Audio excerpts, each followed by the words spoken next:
یہ اتنا بڑا نقصان ہے کہ اگر وہ ساری زندگی روزے رکھ کر اس خسارے کو پورا کرنا چاہے تو یہ پورا نہیں ہو سکتا۔ لہذا رمضان کریم کے روزے کا بھرپور اہتمام کیجیے۔ اور نمبر 5، نمازوں کی پابندی، بلکہ با جماعت نماز پڑھنے کا اہتمام کریں۔ نماز جو ہے یہ ہر مرد مومن اور عورت پر فرض ہے، اور یہ معراج کا خصوصی تحفہ ہے۔ نبی علیہ الصلوۃ والسلام نے ارشاد فرمایا کہ نماز مومن کی معراج ہے۔ اور سورہ زاریات کی وہ جو مشہور آیت ہے وما خلقت الجن والانس الا لیعبدون، اس آیت کی روشنی میں اگر میں یوں کہوں کہ ہم دنیا میں آئے ہی اللہ کی عبادت و بندگی کے لیے ہیں، نماز پڑھنے کے لیے ہیں، چونکہ عبادت و بندگی کا جو جزو اعظم ہے اور تمام عبادات کی جو سردار عبادت ہے وہ نماز ہے، لہذا عام دنوں میں بھی نہیں اور رمضان کریمے میں تو بالکل کوئی بھی آپ کی نماز جو ہے وہ قضا نہیں ہونی چاہیے۔ بہت سارے لوگ جیسا کہ میں نے عرض کیا کہ وہ سحری کر کے سو جاتے ہیں، پھر فجر بھی نہیں پڑھتے، پھر ظہر بھی نہیں پڑھتے، عصر کے قریب جا کے اٹھتے ہیں۔ نہیں، بر وقت اور اہتمام کے ساتھ باجماعت نمازیں پڑھنے کا اہتمام کریں۔ جو بندہ جان بوجھ کر رمضان شریف میں نمازوں سے سستی کرتا ہے اس کے روزے کی نورانیت کم ہو جاتی ہے، لہذا کوشش کریں کہ نمازوں میں اہتمام کے ساتھ باجماعت جو ہے وہ شرکت کریں۔ نمبر 6 پہ جو رمضان شریف میں کرنے والی ایک اہم عبادت ہے وہ ہے نماز تراویح۔ نبی علیہ الصلوۃ والسلام نے ارشاد فرمایا کہ رمضان کریم میں اللہ تعالیٰ نے تم پر دن کا روزہ فرض کیا ہے اور رات کا قیام اللہ تعالیٰ نے تمہارے لیے رکھا ہے۔ یعنی اگر رات کا قیام کیا ہے، آپ نماز عشاء بھی پڑھیں، نماز تراویح بھی اور یہ جو رات کا قیام ہے وہ کیا ہے، نوافل بھی ہو سکتے ہیں اور یہ نماز تراویح بھی ہے۔ اب نماز تراویح جو ہے یہ اس میں پھر قرآن مجید کا سننا، سبحان اللہ، اور نماز تراویح کو میں روح کا شاور قرار دیتا ہوں۔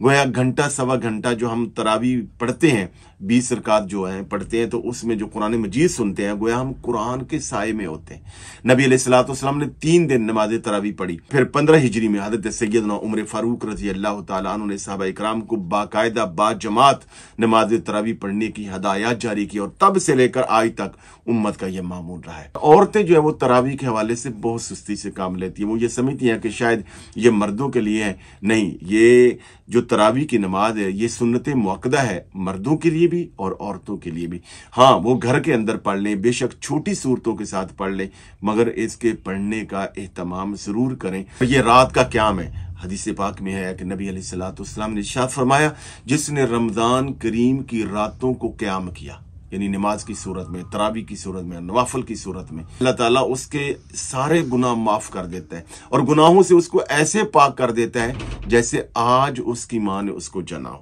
نمبر 7، 4 چیزیں ایسی ہیں جو نبی علیہ الصلوۃ والسلام نے خود امت کو بیان فرمایا ان کی کثرت کرو۔ نمبر 1، اللہ تعالیٰ سے خوب جنت کی دعا مانگو اور اللہ تعالیٰ سے خوب جہنم کی پناہ مانگو۔ اور نمبر 3، حضور نے فرمایا کثرت کے ساتھ کلمہ طیبہ پڑھو اور کثرت کے ساتھ استغفار کرو، کم از کم 1000 مرتبہ کلمہ طیبہ اور 1000 مرتبہ استغفار پڑھنے کا معمول بنانا چاہیے۔ اور سورہ نور میں ہے کہ جو بندے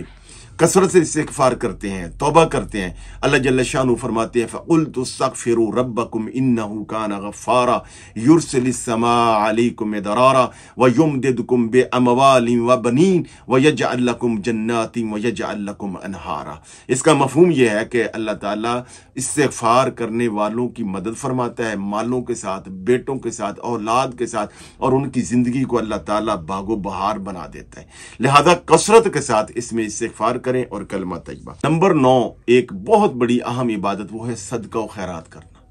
پیارے آقا کریم صلی اللہ علیہ وسلم ویسے تو پورا سال ہی بہت سخاوت فرماتے تھے، مگر رمضان المبارک میں صحابہ کرام کہتے ہیں کہ آپ کی سخاوت کی برسات تیز آندھیوں سے بھی بڑھ جاتی، بہت زیادہ عطا کرتے۔ لہذا آپ بھی کوشش کریں اپنے ہمسایوں میں، پڑوسیوں میں، رشتہ داروں میں، اپنے گاؤں میں، محلے میں اگر کوئی ضرورت مند ہے اس کو راشن ڈلوا دیں، سحری افطاری کا اہتمام کر دیں، کچھ نہ کچھ صدقہ و خیرات کریں۔ اور بالخصوص جو صدقہ فطر ہے وہ تو ہر صورت آپ ادا کریں، اور صدقہ فطر کے حوالے سے ویڈیو بھی ہمارے چینل پہ موجود ہے، تو آپ کو انشاءاللہ تراویح کے حوالے سے بھی موجود ہے، اگر آپ سرچ کریں گے تو آپ کو اس حوالے سے بھی رہنمائی مل جائے گی۔ اور نمبر 10 پہ ہے کہ نفلی نمازوں کا اہتمام کریں، اور نوافل کی جو نماز ہیں ان میں نماز اشراق جو کہ فجر کی نماز کے بعد آدمی ذکر اذکار میں مشغول رہے، تلاوت قرآن پاک پڑھتا رہے۔ اور ویسے بھی رمضان شریف میں یہ بھی ایک اہم عبادت ہے کہ کثرت سے تلاوت قرآن مجید اور بڑے اہتمام کے ساتھ، بڑے اچھے لہجے کے ساتھ، ترتیل کے ساتھ، ٹھہر ٹھہر کر اور اچھی آواز کے ساتھ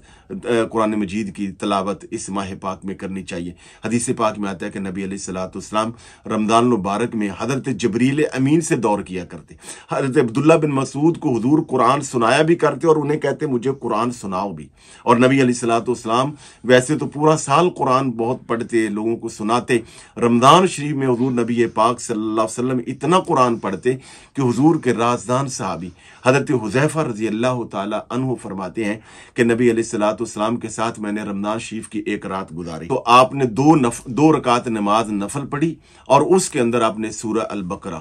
سورہ آل عمران، سورہ النساء، آپ اندازہ لگائیں تقریباً 6 سپارے بنتے ہیں، یہ آپ نے 2 رکعت میں پڑھ دی، اور اتنے ٹھہر ٹھہر کر کہ جہاں اللہ تعالیٰ کی جلالت کا ذکر آتا، اللہ تعالیٰ کی خوف کی بات آتی، تو جہنم کی بات آتی، وہاں آپ ٹھہر کر رویا کرتے۔ ساری رات آپ قرآن پڑھتے رہے، حتیٰ کہ صبح حضرت بلال رضی اللہ تعالیٰ نے اذان فجر کہنا شروع کر دی۔ یعنی یہ نبی علیہ الصلوۃ والسلام کا معمول تھا رمضان شریف میں قرآن مجید کے حوالے سے۔ تو کثرت کے ساتھ قرآن مجید جو ہے کم از کم زیادہ نہیں تو 1 سپارہ روزانہ پڑھنے کا معمول بنائے۔ تو میں عرض کر رہا تھا کہ نوافل کی نماز، یعنی اس میں سب سے پہلے اشراق ہے، فجر کی نماز کے بعد ذکر اذکار میں رہیں، اور پھر وہاں بیٹھ کر آپ قرآن مجید پڑھتے رہیں یا کوئی بھی ذکر کرتے رہیں، اور سورج نکلنے کے 15 سے 20 منٹ بعد 2 رکعت نماز۔ اور جس نے یہ اشراق کی نماز پڑھی، نبی علیہ الصلوۃ والسلام نے ارشاد فرمایا کہ اللہ جل شانہ اس آدمی کو ایک حج اور عمرے کا ثواب عطا کرتا ہے۔ پھر اس کے بعد ہے چاشت کی نماز، یعنی اشراق پڑھنے کے کوئی 1-1.5 گھنٹہ بعد، یعنی چوتھائی حصہ دن کا گزر جائے، اس کے بعد یعنی کوئی 9:30-10 بجے کے قریب سے لے کر زوال سے پہلے اس کی 2 رکعت پڑھ لیں، زیادہ سے زیادہ 12 رکعت پڑھ لیں، 8 رکعت جتنی بھی ہے، یہ اگر آپ پڑھیں گے تو اس کا بھی بہت زیادہ اجر ہے۔ اس کے ساتھ ساتھ اوابین کی نماز کی بھی نبی علیہ الصلوۃ والسلام نے بہت فضیلت بیان کی۔ اور پھر جو بندہ رمضان شریف میں یہ نوافل پڑھتا ہے تو رمضان شریف میں 1 نفل کا ثواب فرض جتنا ہو جاتا ہے، اور آپ اندازہ لگائیں کہ کتنا ان کا اجر ملے گا، کتنا ثواب ملے گا۔ اوابین کی نماز جو ہے یہ بعد نماز مغرب پڑھی جاتی ہے، یہ 6 رکعات ہیں، یعنی آپ نماز مغرب پڑھیں، 2 سنتیں پڑھیں، اور اس کے بعد آپ 2 نفل اور 4 نفل مزید پڑھ لیں تو یہ نماز اوابین ہو جائے گی۔ اگر 2 بھی پڑھ لیں گے تو آپ کا اوابین پڑھنے والوں میں نام لکھا جائے گا۔ حضور نبی اکرم صلی اللہ علیہ وآلہ وسلم نے ارشاد فرمایا، جس نے اوابین کی نماز کا اہتمام کیا، اللہ جل شانہ اس کو 12 سال عبادت کرنے کا اجر عطا کرتا ہے۔ سبحان اللہ، یہ تو عام دنوں میں ہے، رمضان شریف میں اجر کتنا بڑھ جائے گا۔ آئیے اب میں آپ کو وہ وظیفہ بتاتا ہوں کہ جس سے آپ کے معاملات میں، کاروبار میں، رزق میں